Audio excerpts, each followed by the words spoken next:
Hello friends, तो guys आज हम सीखेंगे गरम सूट की कटिंग करना। जो हम ठंडी में पहनते हैं, जो वुलन फैब्रिक का सूट रहता है, उस सूट की मैं आज आपको कटिंग करना बताऊंगी। तो यहाँ पर जो भी हमारे चैनल पर नए हैं तो प्लीज़ चैनल को सब्सक्राइब कर लें। वीडियो को लाइक शेयर कमेंट ज़रूर कर देना है। और यहाँ पर जो मेरा फैब्रिक है, ये जो फैब्रिक है ये वुलन फैब्रिक है और ये गरम सूट है जो ठंडी के समय हम पहनते हैं सीजन वाइज। तो बहुत से लोगों को गरम सूट की कटिंग करने में बहुत प्रॉब्लम जाती है, क्योंकि बैक में प्रिंटेड है और फ्रंट में भी प्रिंटेड है। तो ये जो पैटर्न है ये मेरे बैक पार्ट में भी आएगा और फ्रंट पार्ट में भी आएगा, ठीक है। इसी प्रकार से जो प्रिंट रहेगा वो स्लीव्स की मोहरी में भी आएगा। और यहाँ पर जो स्लीव्स दोनों एक साथ में दी हुई हैं, तो आपको किस तरीके से स्लीव्स की कटिंग करनी है ये भी मैं आपको बताऊंगी। तो वीडियो में एंड तक बने रहना है, वीडियो को स्किप नहीं करना है। तो यहाँ पर ये मेरा पैंट का फैब्रिक है। जो पैंट की कटिंग मैंने बहुत ही अच्छे से बताई हुई है, किस तरीके से आपको पैंट की कटिंग करना है, कितना यहाँ पर हम आसन लेंगे तो इसकी वीडियो मैंने पहले ही हमारे चैनल पर अपलोड कर दी है, तो आप लोग जाकर वहाँ पर देख लें। और स्टेप बाय स्टेप मैंने बताया हुआ है किस तरीके से आपको पैंट की कटिंग करनी है, ठीक है। तो यहाँ पर जो हमारी पैंट की चौड़ाई है, मतलब जो चौड़ाई अर्ज जिसको हम बोलते हैं, ये है हमारी कितनी है 42 इंच, ठीक है। 42 इंच है इसका अर्ज। और इसकी जो लेंथ है वो 2.5 मीटर से ऊपर ही है, ठीक है। तो इसकी मैंने कटिंग पहले ही मेरे चैनल पर अपलोड कर दी है, तो आप लोग देख लेना। उसमें मैंने बहुत स्टेप बाय स्टेप बताया हुआ है कितना हमारा फैब्रिक है और क्या चीज़, ठीक है। तो ये मेरा मेजरमेंट है कुर्ती का। तो यहाँ पर जो कुर्ती की लेंथ है वो है 43 इंच, चेस्ट है 44, वेस्ट है 42 और हिप साइज यहाँ पर 44 थी। तो बहुत पहले का नाप है ये हमारा।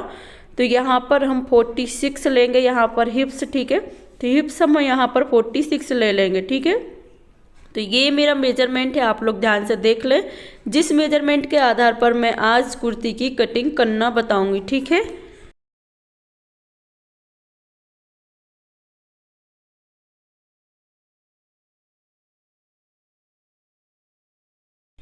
तो यहाँ पर मैंने कुर्ती का फैब्रिक खोल लिया है। अब मैं इसमें बताऊंगी कि बैक पार्ट में कैसा रहेगा और फ्रंट पार्ट में कैसा रहेगा, ठीक है।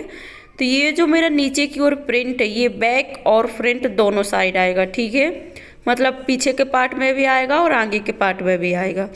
अब इसके बाद ये मेरा प्रिंट पार्ट में आएगा, जो ये बटन लगे हुए हैं ये हमारा आगे आएगा।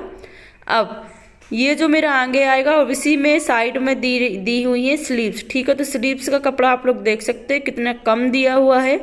तो किस तरीके से आपको इसकी कटिंग करनी है, ये स्लीव्स है हमारी साइड वाइज। तो ये एक स्लीव्स का ये प्रिंट हो जाएगा मेरा, और एक स्लीव्स का प्रिंट जो है वो आगे की ओर रहेगा, इसी के डायरेक्शन में रहेगा। तो ये दोनों साइड से प्रिंट है, तो मोहरी में हमारा जो प्रिंट है वो फुल आ जाएगा। यहाँ पर जो स्लीव्स की लेंथ है वो है 19 इंच हमारी आराम से स्लीव्स लेंथ निकल के रेडी हो जाएगी। और ये है दूसरी स्लीव्स का, ठीक है। तो दोनों स्लीव्स का फैब्रिक मैंने आपको बता दिया है, साइड वाइज दिया हुआ है। अब यहाँ पर आपको आपके कुर्ती के फैब्रिक को बिछा लेना है। 4 लेयर में हम यहाँ पर हमारी कुर्ती के फैब्रिक को बिछाएंगे। और जो फोल्ड पार्ट है वो आगे की ओर रहेगा, जो ओपन साइड है वो आपकी ओर रहेगा, ठीक है। ज़्यादातर आप लोग जब भी किसी भी फैब्रिक की कटिंग करते हैं तो फोल्ड साइड अपनी ओर रखना है और ओपन साइड आगे की ओर रखना है। तो यहाँ पर हमने फैब्रिक थोड़ा अलग तरीके से रखा हुआ है, तो इस तरीके से भी आप लोग रख सकते हैं। तो यहाँ पर हमारी जो कुर्ती की रेडी लेंथ हमें चाहिए वो चाहिए 44 इंच, ठीक है। तो यहाँ पर हमारी 44 इंच फिक्स लेंथ है और उसमें 2 इंच प्लस है जो हमें नीचे की ओर फोल्ड करने के लिए लेना होता है। तो हमारी जो कुर्ती की लेंथ है वो फिक्स है, ठीक है। तो यहाँ पर हमने कुर्ती को बिछा लिया है और लेंथ भी यहाँ पर हमने चेक कर ली है। अब यहाँ पर हम शोल्डर लेंगे 6.5 इंच। 6.5 इंच आपको शोल्डर लेना है, ध्यान से देख लेना है कितना शोल्डर हम यहाँ पर लेंगे। उसके बाद आपको यहाँ पर हमारी चेस्ट साइज है वो है 44 इंच। 44 इंच के अकॉर्डिंग हम यहाँ पर शोल्डर लेंगे 6.5 इंच, क्योंकि गले की ज़्यादा चौड़ाई हमें नहीं चाहिए। और ज़्यादा डीप भी नहीं चाहिए गला, तो शोल्डर आपको ज़्यादा लेना है, ठीक है। अब यहाँ पर 6.5 इंच पर हम मार्किंग करेंगे। 6.5 इंच का हम यहाँ पर आर्मोल ले लेंगे। तो यहाँ पर मैंने आपको आर्मोल बताया था, आर्मोल कितना लेना है। ये आर्मोल मैंने लिया है 6.5 इंच। 6.5 इंच पर आपको मार्किंग कर लेनी है, ठीक है।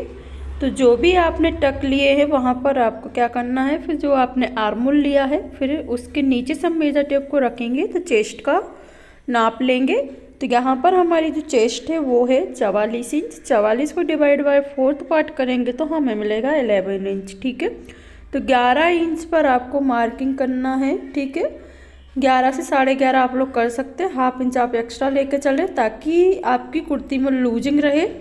और सिलाई मार्जिन तो आपको 2 इंच लेना ही लेना है, ठीक है। और ये जो मेरा फैब्रिक है वो है वुलन फैब्रिक। इसमें आपको प्लस करके लेना होता है क्योंकि ये धुलने के बाद गसता है ये वाला कपड़ा, ठीक है। तो यहाँ पर हम आर्मोल को डाउन कर लिए हैं 1 इंच, क्योंकि हमारे आर्मोल में किसी भी प्रकार का झोल ना आए, इसीलिए मैंने आर्मोल को डाउन किया हुआ है, ठीक है। उसके बाद आपको यहाँ पर अब जो चेस्ट की मार्किंग थी वहाँ से आपको मेजर टेप को रखना है। उसके बाद हम यहाँ पर ऊपर से रखेंगे मेजर टेप को और चेस्ट की मार्किंग करने के बाद कमर का निशान लगाएंगे सबसे पहले। तो कमर हम यहाँ पर रखेंगे 14 इंच की, मतलब 14 इंच पे आपको कमर की मार्किंग करनी है। और चौक जो रहेगी हमारी कुर्ती की उसको आपको 22 इंच से 21 इंच के बीच में रखना है, ठीक है। चौक थोड़ी सी हम नीचे की ओर रखेंगे और जैसे दुबले पतले हैं तो उसमें आपको चौक रखनी है 20 से 19 इंच, ठीक है। ये हमारी जो कुर्ती है वो हैवी साइज़ की है, तो यहाँ पर हम जो चौक रखेंगे वो रखेंगे 22 इंच, ठीक है। 22 से 21 के बीच में आप लोग रख सकते हैं, ठीक है। यहाँ पर आपको इस तरीके से रख लेनी है।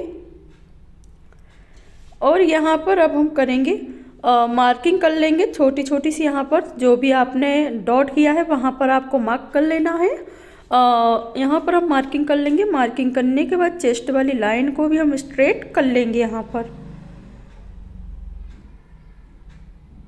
चेस्ट वाली लाइन को भी आपको स्ट्रेट कर लेना है। उसके बाद अब हम यहाँ पर नीचे की ओर आएंगे और जो हमने चेस्ट, कमर और यहाँ पर हिप की मार्किंग की हुई है, तो सबसे पहले आपको आपकी चेस्ट में 2 इंच प्लस कर लेना है सिलाई मार्जिन, ठीक है। सिलाई मार्जिन हम 2 इंच प्लस करेंगे। उसके बाद हम यहाँ पर हम जो आपने चेस्ट और वेस्ट की मार्किंग की हुई है वहाँ पे आपको सबसे पहले कमर की मार्किंग करेंगे। जो भी आपकी कमर है उसका आपको डिवाइड बाय 4th पार्ट कर लेना है और 2 इंच हम यहाँ पर प्लस करेंगे सिलाई मार्जिन, ठीक है। फिर ऐसे ही आपको हिप साइज़ लेना है। तो हिप यहाँ पर हमारी है 46 इंच, ठीक है। 46 इंच को आपको डिवाइड बाय 4th पार्ट कर लेना है। जिसको भी डिवाइड बाय 4th पार्ट करना नहीं आता है, मतलब चौथाई भाग निकालना है, 46 का आपको चौथाई भाग निकालेंगे हम, तो हमारा जो भी आता है उसकी आपको मार्किंग कर लेनी है, ठीक है। 46 से यहाँ पर हम मार्किंग कर लेंगे। और बहुत से लोगों को क्या होता है चौथाई भाग निकालना नहीं आता है, तो आपको मोबाइल लेना है अपना और उसमें आपको जो कैलकुलेटर रहता है, जैसे हम जोड़ना घटाना करते हैं, वहाँ पर आपको जाना है वो 46 इंटू 46 डिवाइड, ठीक है, भागित हम यहाँ पर 4 करेंगे तो हमें जो मिलेगा वो आपको मार्क कर लेना है। क्योंकि हमारी जो कुर्ती वो डबल फोल्ड में है, ठीक है। चौथाई भाग आपको निकाल लेना है। चौथाई भाग हम यहाँ पर निकालने के बाद 12 इंच की मार्किंग करेंगे, ठीक है। अब यहाँ पर हम 2 इंच प्लस करेंगे सिलाई मार्जिन। सिलाई मार्जिन आपको प्लस कर लेनी है। उसके बाद अब हम यहाँ पर जो भी आपने चेस्ट और कमर और आपकी जो हिप है उसकी मार्किंग करने के बाद आपको जो आपने 2 इंच प्लस किया हुआ है वहाँ पर आपको स्केल लेना है। और जब स्केल आप लोग लें तो स्केल से आपको थोड़ी क्रॉस में लाइन को मिलाना है इस तरीके से। सबसे पहले मैं अंदर की लाइन है जो हमारी फिटिंग वाली लाइन है उसको मिलाएंगे और कमर में आपको हल्का सा राउंड देते हुए मार्किंग करनी है, ठीक है। इस बात का आपको ध्यान रखना है यहाँ पर। उसके बाद अब हम यहाँ पर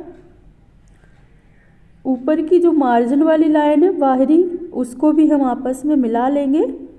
आपस में आपको मिला लेना है सभी लाइनों को। तो यहाँ पर मैंने जो हमारी अंदर वाली लाइन थी, फिटिंग वाली लाइन और मार्जिन वाली लाइन को मिला लिया है।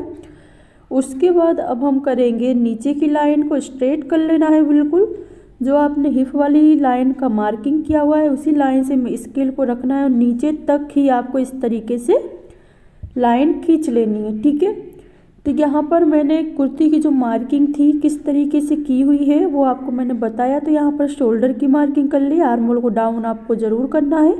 और यहाँ पर हमने सीना की भी मार्किंग कर ली, कमर की भी मार्किंग कर ली, हिप की भी मार्किंग कर ली। ठीक है, अब इसके बाद हम आ जाते हैं कि आपको जैसे मैं बता देती हूँ कि मैंने जो गले की विड्थ ली है शोल्डर पर वो ली है 3 इंच, सॉरी है ना, विड्थ हमने 3 इंच ली है। जो गले की डीप है, गहराई जो हमने ली है वो ली है 4.5 इंच।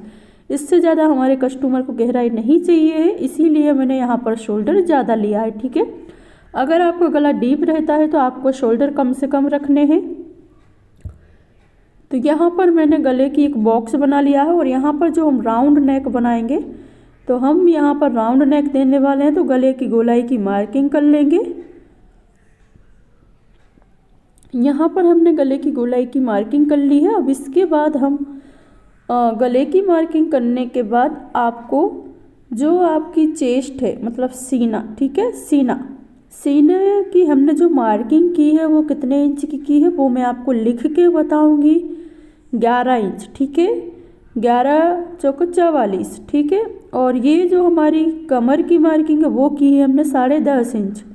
ठीक है, और हिप की जो मार्किंग हमने की है वो की है 12 इंच।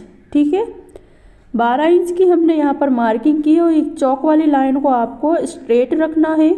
बिल्कुल इसी लाइन को हम स्ट्रेट रखेंगे। ठीक है, और इसकी जो कुर्ती का पना है वो रखेंगे हम 22 इंच। जो नीचे से हमारी कुर्ती की पट्टी जो हम फोल्ड करते हैं उसको हम पना बोलते हैं। ठीक है, तो यहाँ पर हमने हमारी कुर्ती